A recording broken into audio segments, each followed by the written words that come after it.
Sibingeleleke sethemba ukuthi niyaphila inkosi isamgcinile. Umyalezo ke engizodlulisa namhlanje umyalezo ophatha isikhali evital weapon amadimoni ayisebenzisayo ukucapture nokuphazamisa noma ukuhlangahlanganisa izimpilo zabantu okutshwala alcohol. Engikukhulumayo ke la ukufundisa nje angiphoqeleli umuntu ukuthi mhlambe bayeke ukuphuza kepha lezi zinto engizokhuluma ngazo la ziyiqiniso. Mawungasithi uyabheka around you uzobona ukuthi utshwala buphazamise kanjani kakhulukazi izimpilo zabantu moving forward, iprogress ezimpilweni zabantu. Kunabantu abashiye bese bancane, kunemizi ebhidlike engakaqedi ngisho idecade behlanganisiwe abantu beshadile. Imishado yenze ukuthi kube khona abafelukazi, kube khona abashiyeka emzini bese bancane, kube khona abahanjelwa omakoti babo bese bancane. Ziningi izinto ezenzekile ezizathu sikatshwala. Utshwala ke isikhali esisetshenziswa amadimoni. Lokhu ke kuza kanjani na? Angithi njengoba usuke usuphuzile, usuke usu-weak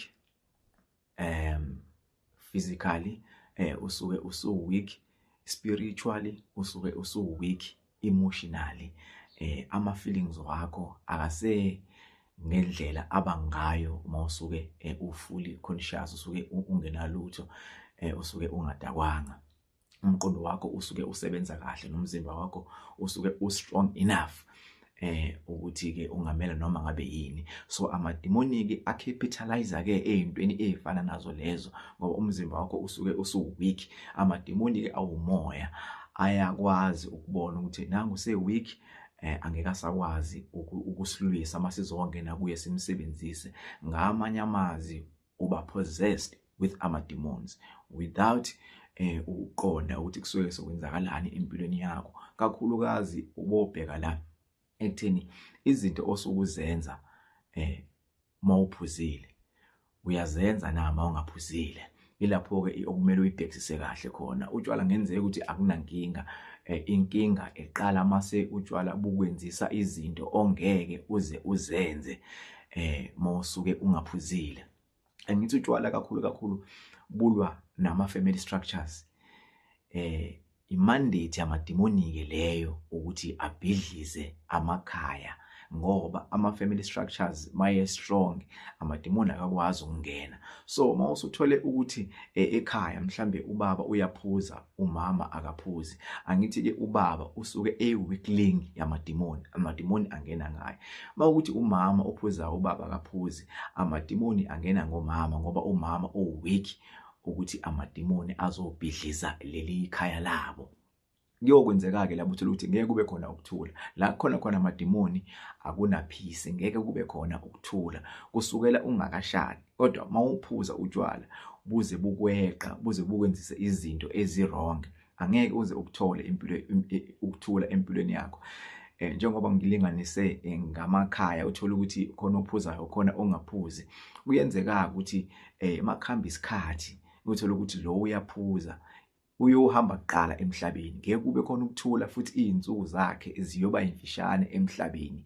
Amshiye unkosikazi wakhe noma ayishiye indoda yakhe la emhlabeni ngoba amadimoni ayobe esemhlulile, noma uyobe sesuswa ukuthi uyena oyi-weakling, uyobe sesuswa uNkulunkulu lapho kulomuzi loyo ngoba wenza ukuthi kungabi khona inqubekela phambili emndenini. Wenza ukuthi lo mshado abawucela kuNkulunkulu ukuthi awubusise wonakale, woniswa uyena. So ingakho uthola ukuthi labo bantu labo bayathatheka emhlabeni, abafiki ezigabeni zokuthi babe badala, babe omkhulu, bagcina nje la kubaba nje bengakafiki leso sigaba leso ukuthi babe amakhehla ngoba kusuke kubonakala ukuthi basuke beyimbangela yokuthi la ekhaya kugcine kungasenakho ukuthula, izinto zigcine ngasahambi nokuthula, bayimbangela yokuthi leli khaya leli lengamelwe amadimoni. Amakhaya amaningi uthola ukuthi lapho kuphuzwa kakhulu, lapho kusuke sokuyikhaya lamadimoni. Amadimoni asuke esebusa kulelo khaya lelo ngoba akubi khona ukuthula, kuhlezi kunokudonsiswana, kuhlezi kuliwa, ziningi izinto ezenzakalayo ezimbi. Lezo zinto ezimbi, lezo zinto-ke lezo zidala ukuthi kungabi khona inqubekela phambili emndenini ngoba la madimoni njengoba ehlule umzali noma ehlule ikhanda noma abantu abayisekelo sakulowo muzi loba abadala, nezingane automatically zizotheleleka. Zonke izingane zakulowo mndeni loyo zizobe ihlushwa utshwala, lokho okuzodala ukuthi izingane zakulowo muzi loyo zingashadi noma zingashadelwa. Uma ukuthi kuyenzeka ukuthi iba nesibusiso sokushadelwa ingane noma umfana oba nesibusiso sokuthi angenise umakoti noma intombazana kulelo khaya leli ehambe iyoshada, loyo mshado loyo ngeke uze ulaste, kuyohlezi kuneyinkinga. Uyoza abuye leyo ntombazane leyo noma umakoti uyoza hambe ekhaya ekhishwa ukuthi izingane zalapho ekhaya zibuswa amadimoni ngoba inhloko noma umgogodla wakulelo khaya lelo utshwala obubuswa amadimoni. Ake sibheke lana-ke ukuze mhlambe siyithole kahle lento le.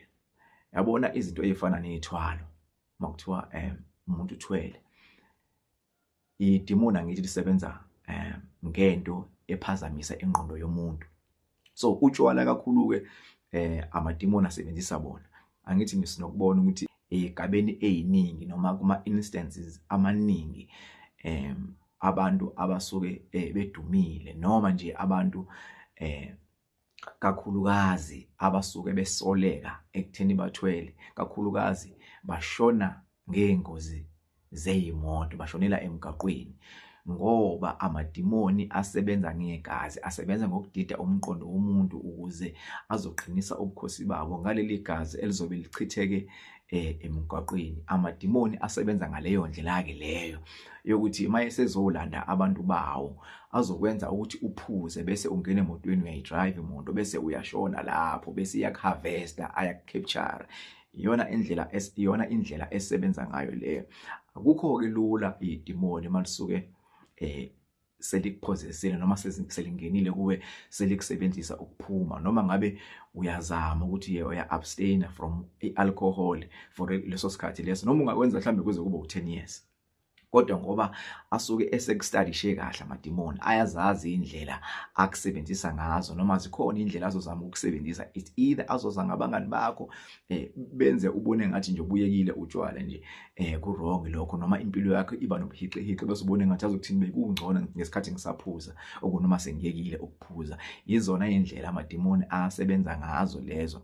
Asebenza ngokuqile kakhulu amadimoni ukuthi akukhiphe ngakubona ukuze impilo yakho ingayi ndawo, uhambe emhlabeni ungenalutho, uhambe ungashadile, uhambe ungayiqoqanga izingane zakho. Mawukuthi uyingane yomfana ukuthi zibuyele ekhaya, uthola ukuthi kade usebenza kahle una yonke into, unemali, ukuthi bowungakwazi ukwenza okuningi, mhlawumbe ungakwazi ugcine sewushadile, ugcine impilo yakho seyihlelekile sewunomuzi.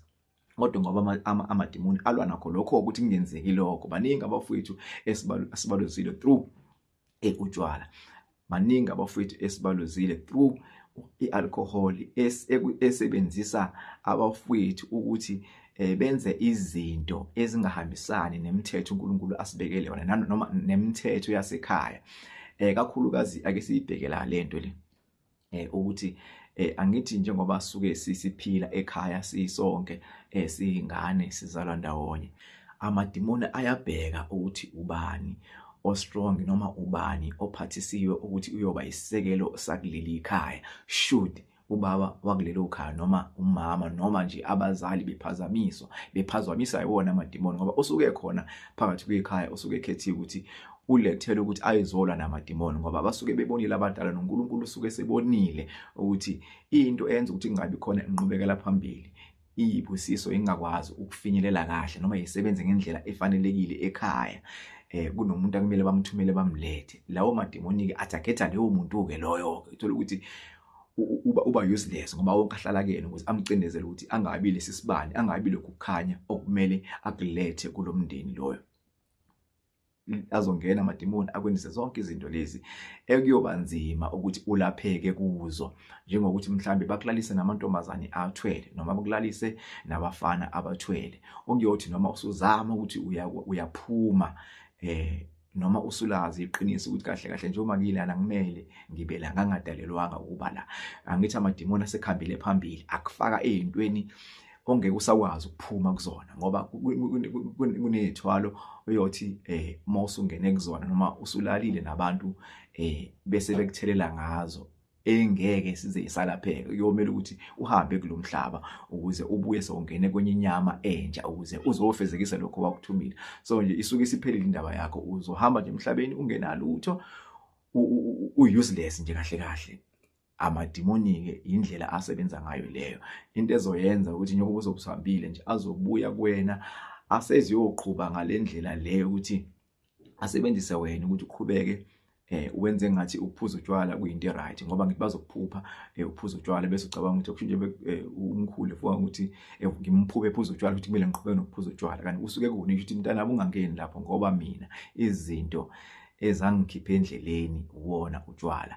Ngeke ngize ngingandeka kakhulu leso sigaba leso, ngizobe ngibuye futhi ngizondlala futhi esigabeni salokho engiqeda ukusho manje. For now ngizogcina la. Lokhu engikushoyo ke angilwisi abantu abaphuzayo, kepha ngizama ukuthi abantu babe aware ekutheni amadimoni indlela asebenza ngayo inobuqili ngendlela emangalisayo, iyakwazi ukuyihlangahlanganisa impilo yakho kade wawudalelwe izinto ezinhle zodwa bese amadimoni ayakubhedisa akususa la ukhona akubeka la ungamele ube khona. Ngizoma okwanamhlanje la. Inkosi inibusise.